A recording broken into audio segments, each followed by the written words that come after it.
This is our media update on last night's event at 32700 7th Avenue at Chartwell Carrington House. In this briefing, you will hear from Acting Mayor Angel Elias and Mission Fire Rescue Chief Goddard. Thank you. All right, thank you for being here today. I'm going to start by thanking our first responders. Our fire department, there's no words of gratitude that are going to be big enough for the amazing work that they did last night, as well as our RCMP, neighboring fire departments, paramedics, Fraser Health, Chartwell, ESS, our community, city staff. Everybody jumped in, and it was absolutely amazing to see the quick action of our fire department and our first responders, because they saved lives and they put their lives at risk. And I just want to thank them from the bottom of my heart. Our community stepped up in a way that made me so proud. I watched so much compassion come from absolutely everybody. Churches opened their doors, restaurants sent food, people showed up to help sit with loved ones while they were waiting for their families. I personally was calling family members and sitting with residents that were displaced and trying to provide some comfort. And I just watched everybody in action, and I'm very thankful for our community and for our first responders, because it was an unimaginable event that took place. And we've got a lot of things that need to happen for next steps. Our city is going to stand by the community that's been affected. In regards to next steps and in regards to the logistical issues of the event, I'm going to pass it off to Chief Goddard. But again, I just really want to express how thankful I am to the entire community. And just, you know what, we should be proud, because everybody stepped up and no lives were lost. And that in itself, if you've driven by the fire site and looked at the damage, is pretty amazing. And we're standing in the facility of the fire department, and they are all heroes in my mind. So with that, I'll hand it off to Chief Goddard, and thank you again for being here. So last night at 6:34 p.m. we were called to a structure fire at Chartwell Carrington House at 32700 7th Avenue.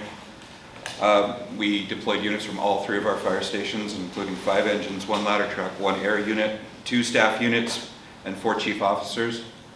We called in mutual aid from Abbotsford Fire Rescue in the way of a duty chief and their ladder truck as well. And we also called in mutual aid from our North Fraser fire partners just east of here. On arrival, first crews reported heavy smoke and fire that was throwing all the way through the roof. When you consider that it's minutes from here, the fire did progress rather rapidly. Chartwell staff was doing an excellent job of evacuating their people. I really can't stress that enough. We wouldn't have got people out without their help, right? So they did a great job.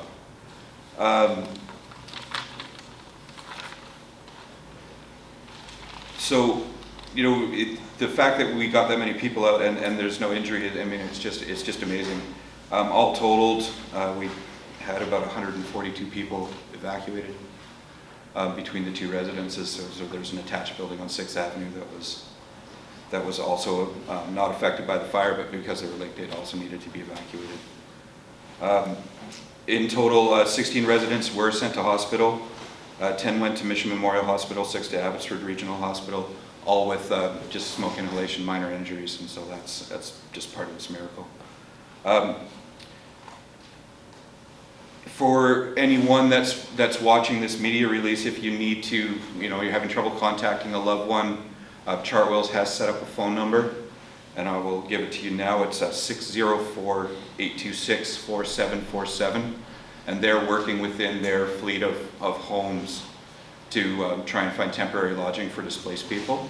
But if you're having trouble contacting a loved one that you know is part of either one of those residences, we urge you to call that number and let them know their particulars, and they'll be able to tell you where the loved one has been moved to. The fire operation was probably one of the most hazardous ones that Mission Fire Rescue's ever undertaken. We're literally evacuating people on the 3rd floor as AC units were falling through the ceiling behind our crews. So it's a very, very hazardous thing. Can't say enough about the courage of our crews. Miraculously, 2 hours into this operation, we did find a viable patient on the 2nd floor and rescued them. So, you know, incredible. She's over 100 years old, but she's doing fine. So that's a really great thing. Our emergency support services team was called out to set up a reception center, which was placed at the Mission Leisure Center, where evacuees were initially taken to St. Joseph's Church, but we moved them down to the Leisure Center. And working with representatives from Fraser Health and Chartwell's, all evacuees were placed in temporary lodging overnight. So Chartwell's, as I mentioned, is working with their other properties to find temporary lodging for displaced people. Crews are still currently on scene attending to hotspots, so we've been there since 6 p.m. last night. And, it's a very stubborn fire. The roof has collapsed, and our crews are still currently actioning that fire. A fire investigation will commence today as soon as it's safe, and it's expected to take multiple days to complete, and the cause of the fire is currently unknown. And at this time, I'll take any immediate questions. Chief Goddard, did the building have working sprinklers, and if so, how did the fire spread so quickly? The building had working sprinklers, however, the sprinklers are not required in the attic space, and when the fire reached the attic space rather quickly, and that's how it moved so fast through the thing, but the sprinklers were functioning, and the building had been recently inspected by our inspectors. I'll follow that up here. Is it an older building where the fire spread through the roof?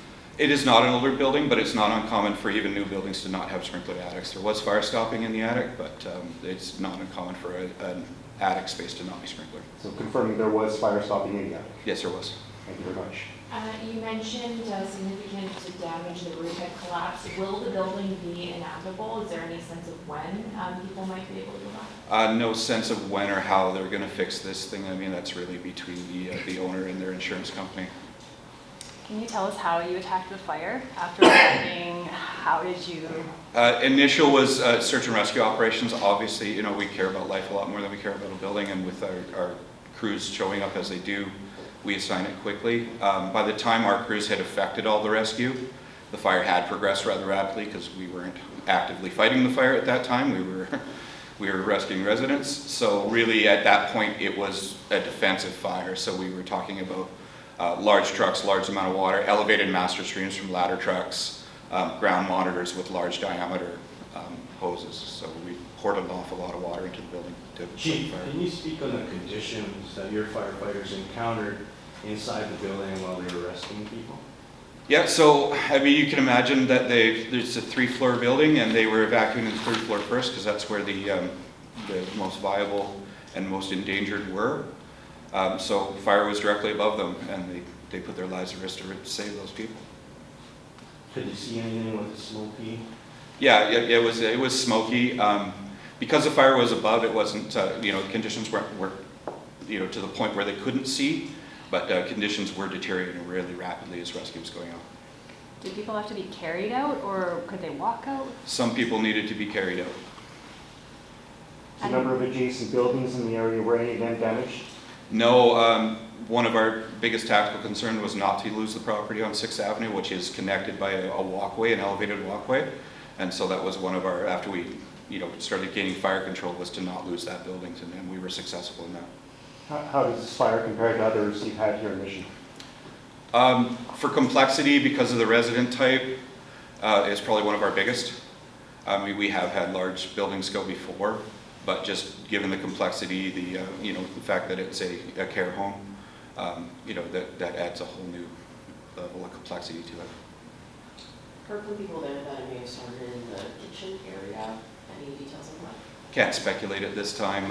We've seen some preliminary photographs of their fire early, which shows some pretty rapid fire development at the back of the building. That's all we know.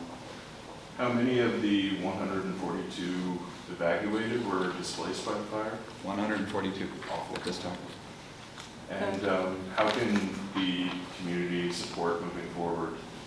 At this time, there's not a lot. Chartwell's has an excellent plan in place to support their residents. So, you know, the outpouring of support last night was what we really did need from our community, and they stepped up in a way that is awesome. So, you know, at this time, we don't really require any extra support. Chartwell's is you know, they've enacted their emergency plans, and they're doing an excellent job of looking after their residents. The 100-year-old resident on the second floor, can you say anything more about that? Was she like didn't know that she was there, or was it sort of like part of the process? Miraculously, I mean, I think she probably tried to escape and you know, and just wasn't able to make it. Our crews were doing a search of that area, found her. She was cold and she'd had some minor bumps and bruises. But once she was brought out to BC Ambulance and warmed up, she actually, you know, I think she's probably doing quite well. Were there any balcony extractions? No, we didn't have to affect any balcony rescues. I mean, it was actually done through the proper egresses and done really well. Can you talk a little bit about the staff and just were they also with the fire department helping bring people out or directing? Yeah, for sure. I mean, other than the areas that were super hazardous, which our firefighters took care of, the staff handled the evacuation on the unaffected floors. You know, got people out to a safe distance away. By the time I had arrived, St. Joseph's Church had already opened their doors to evacuees, so you know, the community really, in a convergent and spontaneous way, just stepped up. The staff also stayed with all of the residents at the leisure center too, and they were, you know, very vulnerable and very upset, but they stayed to make sure that the residents were cared for and family members were contacted and everybody was accounted for. They really did do an amazing job. We will be sending out a follow-up media release with some of the details that they both shared.